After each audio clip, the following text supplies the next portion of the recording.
কোনটা ভালো লাগছে? এটা ব্ল্যাক। ওই যে ওই সামনে সি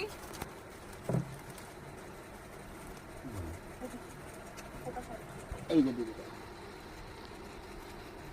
কালার আছে অনেক 10-12টা কালার হবে। ওই কোনটা ছেড়ে কোনটা নিয়ে বুঝতে পারছি না, মনে হচ্ছে সবই নেই। এই শাড়িটা সুন্দর। শাড়িটা আগে হাতে দে খোলা রাখি যে খুব কতটা সফট আর কত হালকা শাড়িটা। এই মলমল কাপড় পুরো। দেখেন মালাই কটন বলে। দিদি এইরকম পছন্দ করে বল? হ্যাঁ আমিও তো তাই। হ্যাঁ তুমিও তাই।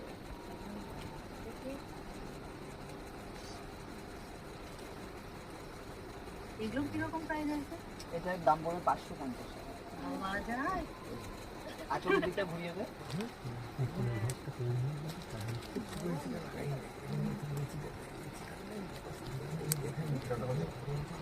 ও চায়ের কাপ তুলে। আমারও পরান যাহা চাই। চাই চাই চাই। ও চায়।